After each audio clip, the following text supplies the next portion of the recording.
Welcome friends. Bharathi Kannamma இன்னைக்கு எபிசோட்ல வந்த சுவாரஸ்யமான சீன்ஸ் பத்தி பார்க்கலாம். கண்ணம்மா இப்போ மணமகன் அறைக்கு வராங்க.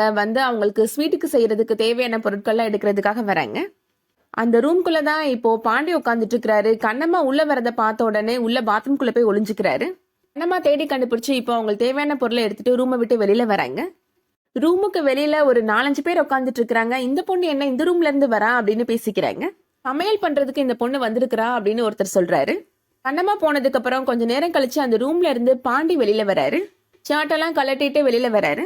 பாண்டிட்ட அங்க இருந்து அவங்க கேக்குறாங்க, இப்பதான் கண்ணம்மா ரூம்ல இருந்து வெளியில வந்துச்சு, பின்னாடி நீங்க வரீங்கன்னே அப்படின்னு சொல்லி கேக்குறாங்க. அதெல்லாம் நீங்க பாத்துட்டீங்களா அப்படின்னு சொல்லி பாண்டி சொல்றாரு. என்னன்னே உங்க கண்ணத்துல குங்குமக்கரெல்லாம் இருக்கு அப்படின்னு சொல்லி சொல்றாங்க. பாண்டி தொடக்கிறாரு, இந்த கணத்துல இல்ல அந்த கணத்துல அப்படின்னு சொல்றாங்க. எனக்கு தெரியாதா அப்படின்னு பாண்டி மனசுல நினைச்சுக்கிறாரு. என்னன்னே அந்த பொண்ணு கண்ணம்மா எல்லார் மேலேயும் வெறுப்பா தெரியவா, அந்த பொண்ணை எப்படின்னே நீங்க மடக்குனீங்க அப்படின்னு கேக்குறாங்க. பாண்டி சொல்றாரு, எந்த பொண்ணா இருந்தா என்ன, நான் கரெக்ட் பண்ணிடுவேன் அப்படின்னு சொல்றாரு. ஒவ்வொரு பொண்ணுக்கும் ஒரு தேவை இருக்கும். ஒரு சில பேருக்கு பணம் வேணும், ஒரு சில பேருக்கு பட்டுப்புடவை வேணும், இந்த மாதிரி தேவை இருக்கும். கண்ணம்மா வெளியில அலையறதுக்கு கஷ்டப்படுறேன் அப்படின்னு என்கிட்ட கேட்டா, அதனால நான் தான் அவளுக்கு பைக் வாங்கி கொடுத்தேன் அப்படின்னு சொல்றாரு. பைக் வாங்கி கொடுத்ததுக்கு தான் நன்றி சொல்லிட்டு போறா அப்படின்னு சொல்றாரு.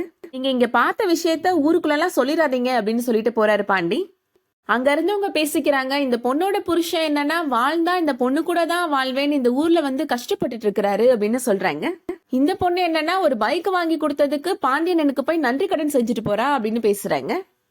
பொண்ணுன்னா கண்ணம்மா மாதிரி அடக்க ஒடுக்கமா இருக்கணும்னு என்னோட அம்மா அடிக்கடி சொல்லுவாங்க.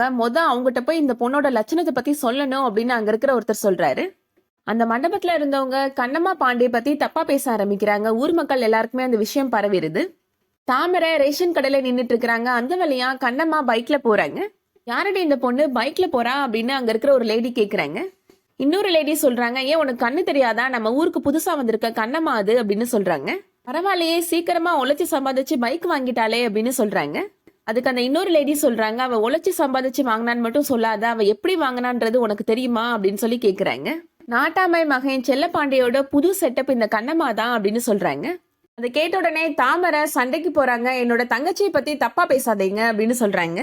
கண்ணம்மா நெருப்பு மாதிரி அப்படின்னு சொல்றாங்க. அங்க இருக்கிற லேடி சொல்றாங்க, நம்ம ஊர்ல பாண்டியோட மண்டபம் இருக்குல்ல, அந்த மண்டபத்துல மணமகன் அறையில இருந்து கண்ணம்மாவும் பாண்டியும் உள்ள இருந்து வெளியில வந்தாங்களாம் அப்படின்னு சொல்றாங்க. இந்த ரூமுக்குள்ள 2 பேரும் என்ன பண்ணிருக்க போறாங்க, மசாலா அரைக்கிறது எப்படின்னு சொல்லியா கொடுத்துருப்பா கண்ணம்மா அப்படின்னு நக்கலா பேசுறாங்க. தாமரை சொல்றாங்க, கண்ணால பாக்குறதும் போய் காதால கேக்குறதும் போய், கண்டிப்பா கண்ணம்மா அப்படிப்பட்டவ கிடையாது அப்படின்னு சொல்றாங்க. அங்க இருக்கிற லேடி சொல்றாங்க, கண்ணம்மா பத்தின உண்மை ஒரு நாளைக்கு உனக்கே புரிய வரும், அன்னைக்கு நீயே அவளை வீட்டை விட்டு அடிச்சு துரத்துவ அப்படின்னு சொல்றாங்க. தாமரை மனசுல நினைக்கிறாங்க, கண்ணம்மா எவ்வளவு நல்ல பொண்ணுன்னு எனக்கு தெரியும், இந்த மாதிரி தப்பா பேசுறது அவ காதுல விழுந்தா பாவம் அவ மனசு ரொம்ப கஷ்டப்படுவா அப்படின்னு நினைச்சு ஃபீல் பண்றாங்க. அடுத்ததா பாண்டி என்ன பண்றாரு அப்படின்னா, அவரோட காரை கண்ணம்மா வீட்டு வாசல்ல நிப்பாட்டிட்டு கோவிலுக்கு போறாரு. கோவிலுக்கு வந்தவங்க பாண்டிட்ட கேக்குறாங்க, கோவில் இங்க இருக்கு, உன்னோட காரு கண்ணம்மா வீட்டு வாசல்ல நிக்குதே அப்படின்னு கேக்குறாங்க. பாண்டி சொல்றாரு, எனக்கு உரிமை இருக்குன்னு தோணுச்சு, அதனாலதான் நிப்பாட்டினேன் அப்படின்னு சொல்றாரு. உனக்கு கார் இருக்கு, நீ யார் வீட்டு வாசல்னாலும் நிப்பாட்டலாம் அப்படின்னு சொல்லிட்டு அங்க அவங்க போயிடுறாங்க. பாரதி இப்போ கண்ணம்மா வீட்டு வாசல்ல பாண்டியோட கார் நிக்கிறத பார்த்து அந்த டிரைவர்கிட்ட போய் சண்டை போடுறாரு. பாண்டி காரை ஓட்டிட்டு வந்தவன் இப்போ பாரதிட்ட சண்டை போடுறான். அசலூர் காரை நீ, இது எங்க ஊரு, நாங்க எங்க வேணாலும் காரை நிப்பாட்டுவோம் அப்படின்னு பிரச்சனை பண்றான். அடுத்ததா பாண்டி இப்போ கண்ணம்மா வீட்டு கதவு போய் தட்டுறாரு. ஹேமா கதவை திறக்கிறாங்க. கண்ணம்மா இல்லையா அப்படின்னு கேக்குறாரு. என்ன உன்னோட அம்மாவை நான் கண்ணம்மான்னு பேர் சொல்லி கூப்பிடுறேன்னு நினைக்கிறியா, நானும் உங்க அம்மாவும் சொந்தக்காரவங்க தான் அப்படின்னு சொல்றாரு. குடிக்க கொஞ்சம் தண்ணி கொடு அப்படின்னு கேக்குறாரு. ஹேமா தண்ணி கொண்டு வரதுக்காக இப்போ வீட்டுக்குள்ள போறாங்க. கண்ணம்மா வீட்டு வாசல்ல பாண்டி நிக்கிறத இப்போ பாரதி பாக்குறாரு. ஹேமா இப்போ தண்ணி கொண்டு பாண்டிட்ட குடுக்குறாங்க. பாண்டி தண்ணி குடிச்சிட்டு ஹேமா கண்ணத்தை கிள்றதுக்காக போறாரு. ஹேமா பின்னாடி தள்ளி போயிடுறாங்க. தெரியாதவங்க யாரும் டச் பண்றதுக்கு அலோ பண்ணக்கூடாதுன்னு எங்க அம்மா சொல்லியிருக்கிறாங்க அப்படின்னு சொல்றாங்க. ஏன் அம்மா மாதிரியே பொண்ணும் அப்படின்னு சொல்லிட்டு பாண்டி அங்கிருந்து கிளம்பி போறாரு.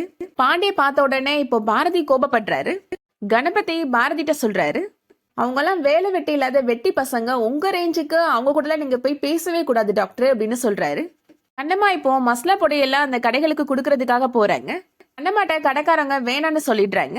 எனக்கா, நீங்க தானே சொன்னீங்க வர கஸ்டமர்லாம் என்னோட மசாலா பொடி நல்லா இருக்குன்னு கேட்டதுனால 2 மடங்கா கொடுக்க சொன்னீங்களக்கா, அதனாலதாக்கா கொண்டு வந்தேன் அப்படின்னு கண்ணம்மா சொல்றாங்க. வீட்டுல வேலை அதிகமா இருந்ததுனால சப்ளை பண்றதுக்கு டைம் ஆயிடுச்சுக்கா அப்படின்னு சொல்றாங்க கண்ணம்மா. சரக்கே வேண்டான்னு சொல்லிட்டு இருக்கிறேன், நீ விளக்கம் கொடுத்துட்டு இருக்கிற, இடத்த காலி பண்ணுமா அப்படின்னு கோவமா சொல்லிடுறாங்க கடைக்காரங்க. ஏற்கனவே இன்னொரு கடையிலே வேணான்னு சொல்லிட்டாங்க, இவங்களும் வேணான்னு சொல்லிட்டாங்க, என்னாச்சு அப்படின்னு கண்ணம்மா குழப்பத்திலே போறாங்க.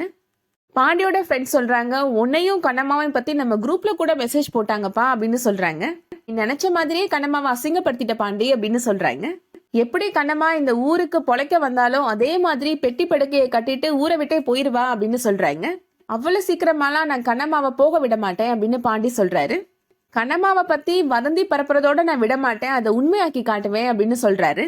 கண்ணம்மாவுக்கு ரெண்டே வழிதான், ஒண்ணு எனக்கு படிஞ்சு போகணும், இல்ல அப்படின்னா காலம் ஃபுல்லா அவ கண்ணீர் விடணும் அப்படின்னு சொல்றாரு பாண்டி.